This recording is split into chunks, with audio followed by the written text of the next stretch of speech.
Como Jesus poderia ter estado 3 dias e 3 noites na sepultura, uma vez que ele foi sepultado no finalzinho da sexta-feira, que era o dia da preparação, e ressuscitou no domingo antes do amanhecer?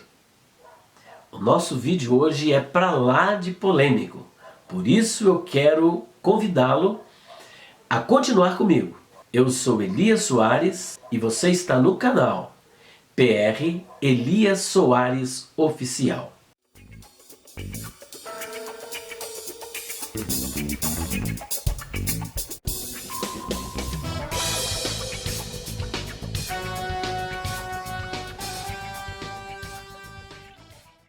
Antes de nós trabalharmos esta questão extremamente polêmica, eu gostaria de convidá-lo a compartilhar os nossos vídeos, a se inscrever no nosso canal, deixar o seu comentário, o seu like, ativar as notificações tocando o sininho, a fim de que você possa receber os nossos novos vídeos de primeira mão. Mais um detalhe. Gostaria ainda que você visitar a nossa loja virtual www.livrariadopastorelias.com.br. Lá você vai conhecer muitas de nossas promoções. Inclusive temos um livro abençoado, que aí a Bíblia tinha razão. Uma obra que foi escrita por um ex-ateu. Ela está repleta de curiosidades. E ainda o livro sobre Paulo. Assim que você acessar, você tomará conhecimento desta linda obra. Pois bem, nós estaremos então trabalhando esta questão e eu quero convidar para ler comigo o texto do evangelista Mateus 12:40. Porque assim como esteve Jonas 3 dias e 3 noites no ventre do grande peixe, assim o Filho do Homem estará 3 dias e 3 noites no coração da terra. Veja que muitos céticos e críticos da Bíblia têm visto nesta afirmação de Jesus um motivo para acusar a Bíblia de estar em gritante contradição. Segundo eles, Jesus se contradisse nesta passagem de Mateus 12:40. Pois, segundo eles, é o seguinte: 3 dias e 3 noites, e é uma realidade, 3 dias e 3 noites, são 72 horas, porque levando em consideração que um dia tem 24 horas, somando 3 dias e 3 noites, nós teremos um total de 72 horas.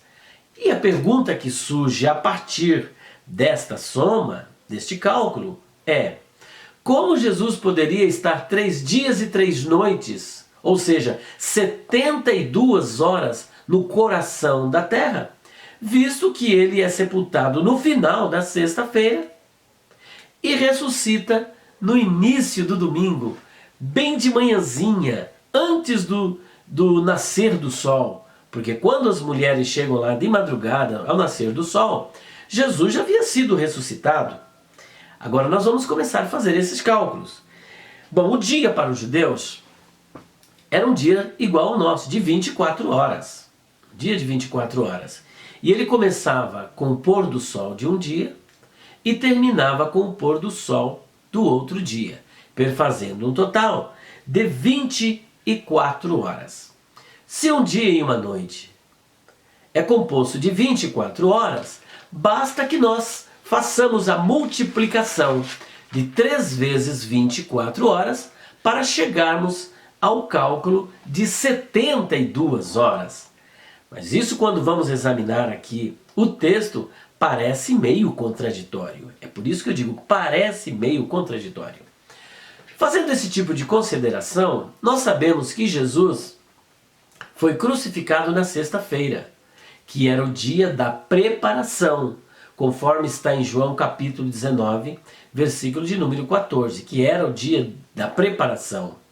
E a crucificação de Jesus, de acordo com o relato de Marcos, capítulo 15, versículo de número 25, se deu a terceira hora do dia, isto é, terceira hora no calendário judaico e 9 horas da manhã no nosso calendário. E é importante notar que a morte de Jesus se deu por volta da 9ª hora. 9ª hora no calendário judaico, mas no nosso calendário corresponde exatamente às 3 horas da tarde, ou seja, às 15 horas. Portanto, das 9 da manhã até às 15, nós temos 6 horas, ou seja, Jesus morreu com apenas 6 horas ali na cruz, de acordo com o relato de Lucas 23, versículo 44. É importante salientar que a pessoa que sofria esse tipo de condenação, de acordo com Joséfos, Plínio Moço, Suetônio e muitos outros historiadores de renome, ela levava de 3 a 9 dias para morrer. Não vamos aqui entrar nos detalhes da crucificação, que isso vai ficar para um outro vídeo, porque tinha toda uma razão e um motivo e um porquê do condenado ficar de 3 a 9 dias pendurado na cruz. Mas fato é que Jesus não levou nem 13 nem 9 dias para morrer. Ele morreu com apenas 6 horas. E vale salientar que se Jesus fica mais 1 hora pendurado na cruz, a profecia que está lá nos Salmos, de que nenhum dos seus ossos seria quebrado, cairia por terra. Agora veja a fidelidade de Deus com a sua palavra. Tudo aquilo que havia sido dito acerca de Jesus lá no Antigo Testamento, cumpriu-se literalmente na vida dele, inclusive esses últimos momentos da cruz. Porque se Jesus continua vivo, suas pernas seriam quebradas. E é justamente o que ocorre, porque os judeus, lá no capítulo 19, versículo 31 a 36, de acordo com o evangelista João, foram até Pilatos pedir para que se quebrassem as pernas aos crucificados. Que prática macabra e sinistra era esta? Será que o simples fato de estar na cruz, pregado, sem comer, sem beber, sem dormir, já não era uma tortura suficiente para satisfazer aquelas pessoas que gostavam de sangue e gostavam de tortura? Ainda foram pedir para que se quebrasse as pernas dos crucificados? Mas esse gesto, na verdade, era um gesto de misericórdia. Esta prática era uma prática romana chamada crurifragion, que quando vem para a nossa língua portuguesa, dá a palavra crurifrágio, que vem do latim e significa a quem se quebram as pernas. Quando se queria apressar a morte dos condenados, eles aplicavam esta prática terrível. Com um bastão de madeira ou de ferro, eles quebravam as pernas dos crucificados e a partir daí ele não tinha mais mobilidade com as pernas e então eles sofriam uma hemorragia constante e acabavam morrendo de colapso ortostático e até mesmo por asfixia, por conta de não poder mais se sustentar no sedile, que era um pequeno assento para os pés, a fim de que quando ele estivesse desfalecendo, ele pudesse se movimentar, respirar e recobrar novamente a sua vida e continuar o martírio. Mas, como eu já disse, quando eles queriam acabar de uma vez por toda com essa tortura e tirando mais rápido a vida do condenado, então quebravam-se as pernas. Só que quebraram a perna ao primeiro ladrão, cuja tradição chama de Dimas e o outro de Gestas, mas quando chegaram para quebrar as pernas de Jesus, visto que já tinham quebrado as pernas dos 2 ladrões, Jesus já estava morto. Jesus já estava morto. Então, a partir deste momento, que ele já estava morto, José de Arimateia vai até Pilatos para reivindicar o corpo de Jesus. Pilatos ficou assustado ao saber que Jesus já estava morto. Então ele manda um centurião com uma guarda a fim de verificar e se certificar de que realmente os condenados já estavam todos mortos. E para comprovar isso, o que eles fizeram? Colocaram uma lança, espetaram o flanco de Jesus com uma lança, porque se porventura eles não tivessem morrido, a partir desta lança eles estariam mortos. Assim feito, eles então entregaram o corpo para José de Arimateia, sepultá-lo num sepulcro novo que foi esculpido na rocha. E logo em seguida também vem Nicodemos com as especiarias para poder preparar o corpo de Jesus.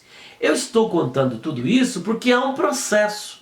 Jesus ele morre à 9ª, para nós já significava às 15h03. Só que para os judeus, o dia terminava na 12ª hora. Ou seja, da 9ª para a 12ª, faltavam apenas 3 horas. Para nós seria um número assim, redondo, às 6h com o pôr do sol. Então Jesus tinha apenas 3 horas para ser sepultado. Mas veja que há todo esse processo legal. A reivindicação do corpo, a constatação da morte real, a retirada do corpo, a preparação do corpo por Nicodemos e depois o sepultamento. Então Jesus ele é sepultado bem no finalzinho da sexta-feira.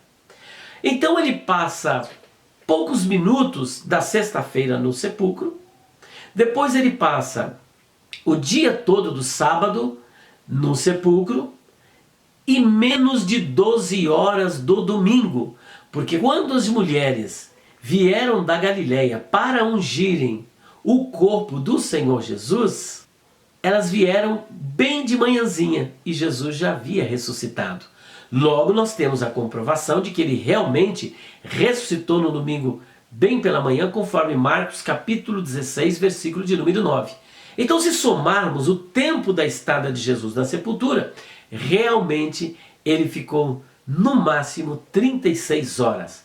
Mas agora, como harmonizar esse relato de Jesus, de Mateus 12:40, de que ele ficaria 3 dias e 3 noites, ou seja, 72 horas, com o fato dele ter ficado menos de 36 horas?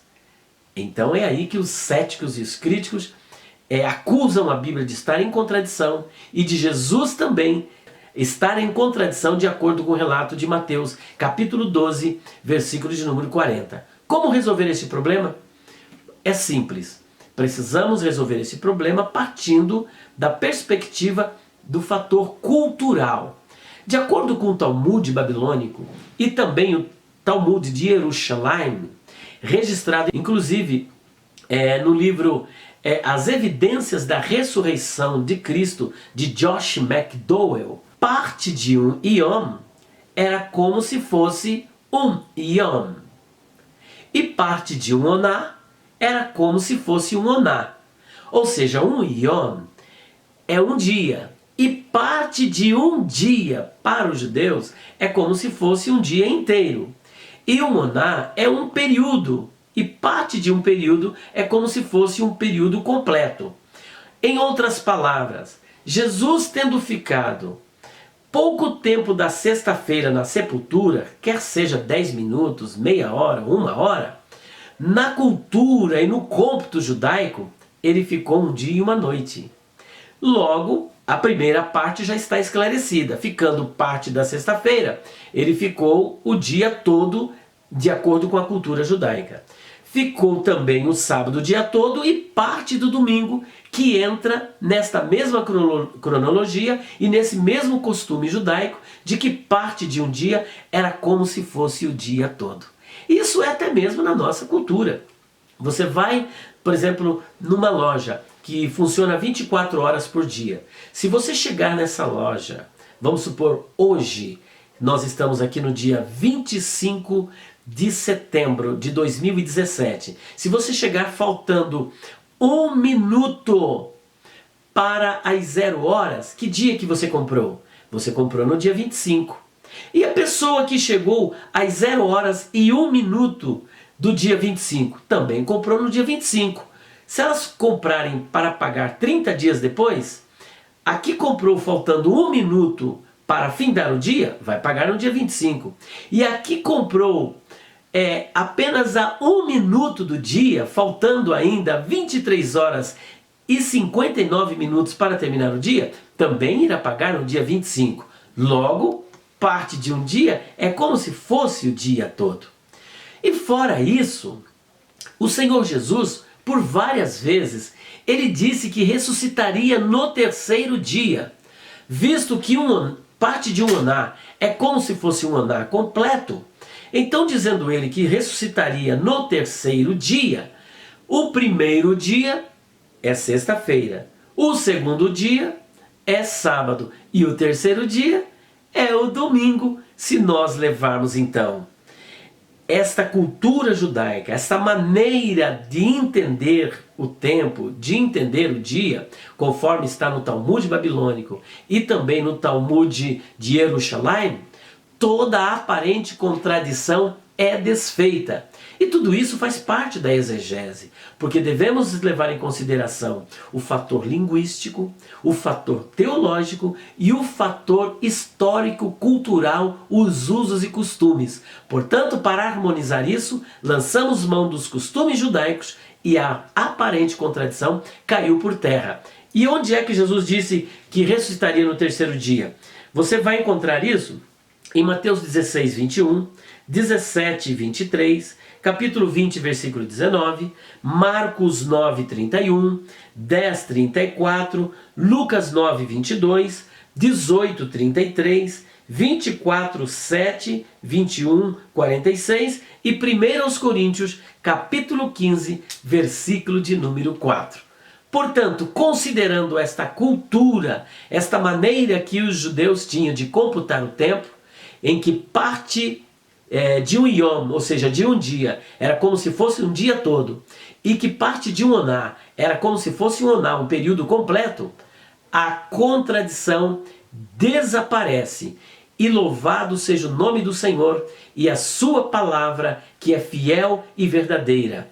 Pois o Senhor não é homem para que minta, e nem filho do homem para que se arrependa.